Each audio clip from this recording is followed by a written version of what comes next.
Location for the second round of the New Zealand Endurance Racing Championship on a track vastly different from any other in New Zealand. Unlike other tracks, it has plenty of rise and fall, which will be challenging for the drivers, especially in an endurance race where the limits of the cars and drivers will be tested over a grueling 3 hours of racing.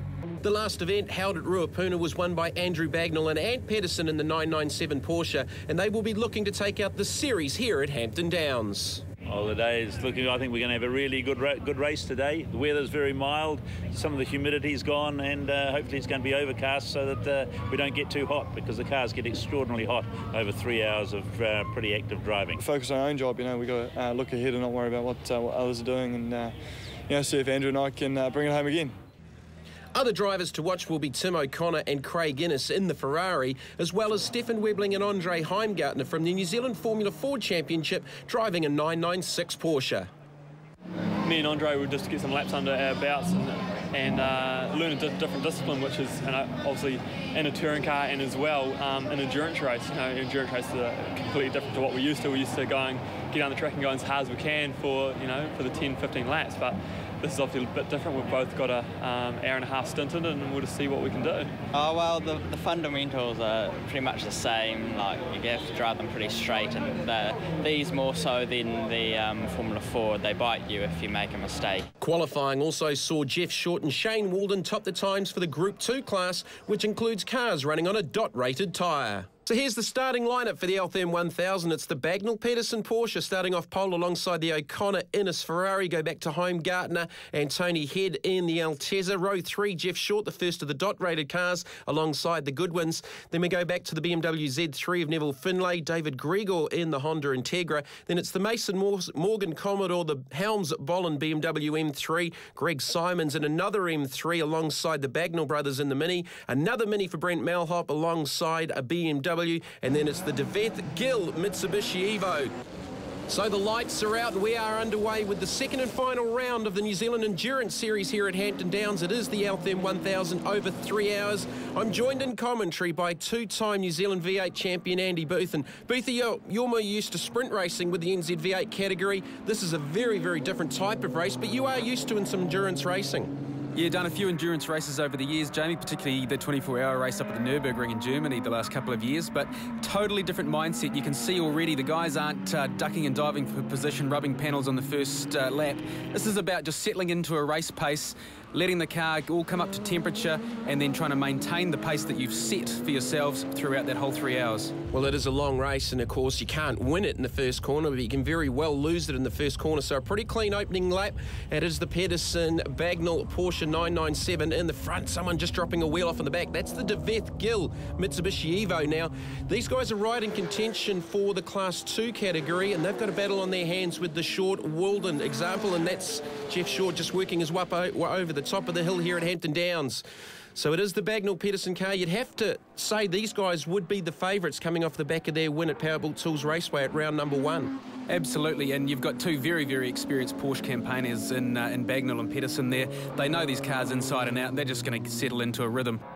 You can see those first 3 cars there, Jamie, just already building a big lead over the rest of the field, and that's where you're going to see a big difference. You've got a mix in this class of smaller engine cars and some locally built specials and hybrids, but those first 3 cars, factory-built, purpose race cars out of Porsche and Ferrari, and I think in terms of pace, no one's going to match them. It's just going to be a case of do they have the reliability. So there's some of the smaller class cars going through the field. That is the Finlay BMW Z3M Coupe, that car normally running in the BMW Open Championship and the NZ GT Series. And pulling up alongside it and going by is the unique Seika with the Goodwins. And we're more used to seeing these guys in a Chevy Corvette based out of the Deep South. So that's, I think, the first time I've ever seen one of those Seika cars in an endurance event like this. There's the Helms Bolland M3, and they look to be maybe some fuel coming out of the left-hand side of that race car. Yeah, well, that didn't look like an overflow pipe or something. That was coming out of all sorts of places out of the bumper there, so there could be some damage to that car, a leak in the fuel tank. I'm sure the officials will be keeping a very close eye on that. We might see it in the pits soon. So with the Pedersen Bagnall Porsche leading, we've got a battle for second. Andre Heimgartner paired up with Stefan Webling for this race, and he's battling with the O'Connor Innes Porsche. I think Craig Innes has started this car, and he's going to look down the inside into that fabulous final corner here at Hampton Downs. slips the Ferrari up the inside and through to second. And big problems there for the Bolin Helms M3. That is definitely fuel, and the back bumper is on fire. Yeah, we saw that fuel leaking out of there before, Jamie, and there was just far too much coming out of there for it to just be an overfilled tank, and they got a serious problem on their hands now, and they're going to have to get round into the pits. Oh, look, you can see the bumper coming away.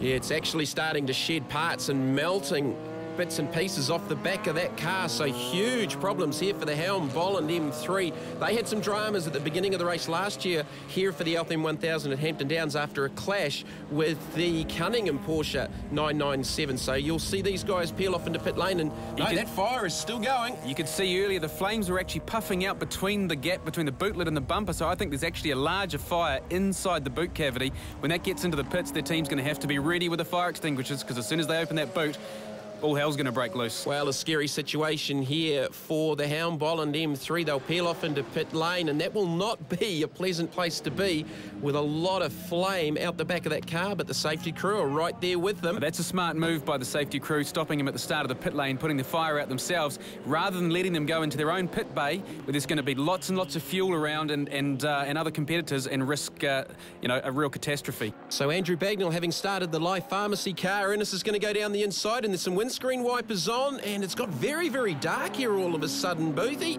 There might be a little bit of rain just overhead.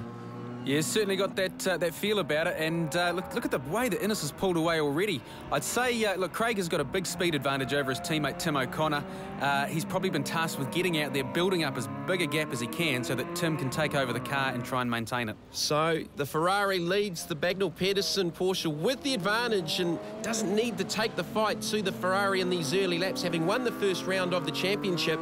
But with the rain overhead, here's Eric Thompson down in the pits with Lyle Williamson. Well, the risk is if we come in and change on the wets, it'll get dry again. So we're trying to get the driver to just go gently on it and maintain a good time and stay on the slicks, so that we can see how the weather settles. So tricky conditions out there, and this rain has just got a little bit heavier. Windscreen wipers on for Andrew Bagnall, chasing down the Innes Ferrari F430. Fabulous battle out in front. The Helms Bolin M3's back on track and spins. That's into turn number 2. Well, the action continues here from Hampton Downs. We'll be back on the other side of this. So this is the third place Andre Heimgartner, Stefan Webling Porsche 996 run by the Motorsports Services team. These two young drivers out of the New Zealand Formula Ford Championship, and Stefan Webling has also raced in the Toyota Racing Series. They're ahead of this car, the Tony Head, Patrick Heagney Toyota Altezza, turbocharged 4-cylinder. Beautifully presented car, and Andy, these guys have done a good job in the early laps to be fourth. They have. They've maintained a good lap time, kept out of trouble, and most importantly, kept away from the other cars and just circulating. But I'd say if this rain gets any heavier, that frisky little 4-cylinder turbo is going to be a bit of a handful. Yeah, Jeff Short and Shane Walden in the Evo. Some advantages here in tricky conditions at Hampton Downs, and they are the 5th place car leading the dot-rated Class 2 class. Gavin York and David Gregor just in behind them in the Honda Integra. Used to seeing those guys running in the Mini Challenger course in the New Zealand Production Racing Series. So these guys in a battle with this car for the Class 2 Championship overall for the New Zealand Endurance Racing Series. The Deveth Gill Mitsubishi Evo, a regular sight in endurance racing around the country with the likes of the Pukekohe 6 Hour and some of the other club events based around the country. So let's have a look at this father and son team. The Goodwins from the deep south running the New Zealand built and designed Seika kit car, 280 horsepower. That's a fabulous looking car. Yeah, it really does look the business, doesn't it, Jamie? The Seika's been around in New Zealand for quite some time now. From what I understand, it's a very, very capable car. Haven't really seen it at this level of endurance racing before, but it's good to see it out there. Yeah, I've seen a few of them around in club racing and some of the other sort of club-based endurance races around the country, but New Zealand is all about diversity, and it's fantastic to see something a little bit different in this type of event.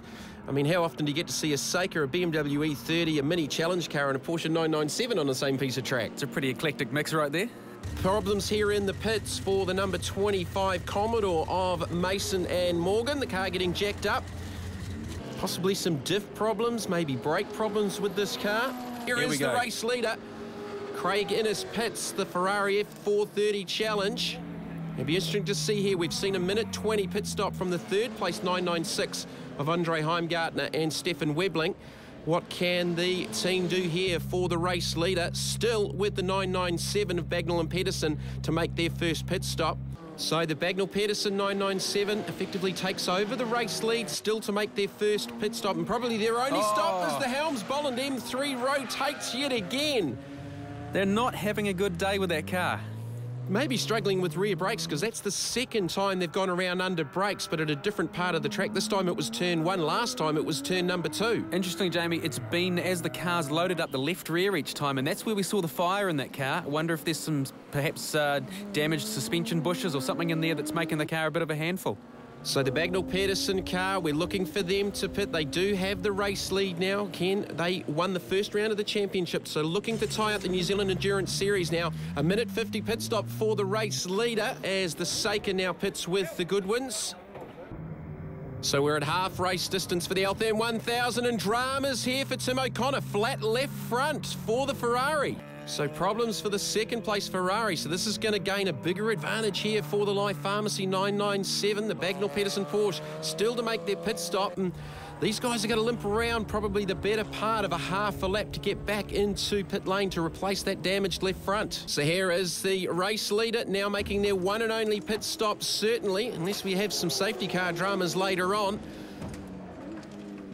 Now, the timing of the stop, Jamie, it's almost exactly half race distance, so they're definitely planning on going the full, right to the end of the race after this stop. So Ant Pedersen gets in the car, Andrew Bagnall gets out. He's done a solid job, as he did at Powerbuilt Tools Raceway in Christchurch with their first round win. The International Motorsport team at work. There's the fuel going in. We saw the fuel going in the back of the Saker. In the Porsche, of course, it goes in the front. Yeah, not much room in the back of a 911 Porsche for the fuel. That looks like a pretty quick, concise stop from the International Motorsport team, their 50th year of New Zealand motorsport.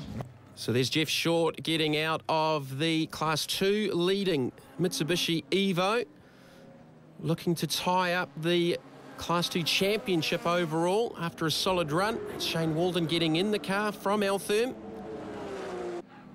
So they've done a solid job here again. So that should hand over the class lead to this car, the Deveth Gill Mitsubishi Evo, but I believe they've still got to make their probably one and only pit stop for this race, as we are over half race distance. That's the Heimgartner Webling 996, flat left rear. Well, it's not so much flat, it's probably just about destroyed. And they've got to be careful that tyre doesn't come off the rim and take the whole rear bumper with it. So that's going to delay the third place car as the F430 comes back out, and another long pit stop, 2 minutes 34. Now, it's interesting seeing these tyre dramas, Jamie. I just got to wonder, this Hampton Downs track, very, very hard on the left-hand side of the car. It's a clockwise track. You've got places like Turn 1, where the car is loaded up on the left-hand side and dropping down the hill. It gives wheel bearings, tyres, suspension, all a really hard time, and I wonder if that's, these guys are just pushing a little bit too hard. Well, we saw that with the current race leaders last year for the Altherm 1000. The Pedersen-Bagnall car did have a tyre failure through the race. There's nothing left of that left rear Michelin tyre, so a new tyre goes on. So an unscheduled stop here for the Webling Heimgartner 996. They're going to have to reattach that bodywork before the car can leave the pits as well, so that's more time lost for them. So Craig Innes now playing catch-up, and this should be good to watch as he just gets cut off there a little bit from the head Heagney Altezza. Innes is going to pull up alongside and go to the long way around down to the final corner. This big high G sweeping right-hander.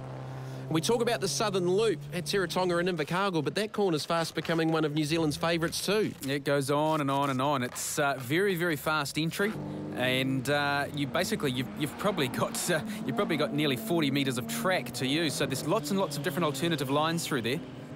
So the Saker pitting again. The Goodwins having a solid run.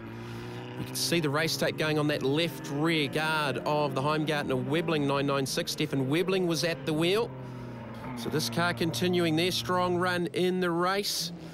Now, even though they've had this drama, the Heimgartner Webling 996 is up into second, and this car is now third. They circulated the majority of the first part of the race in fourth.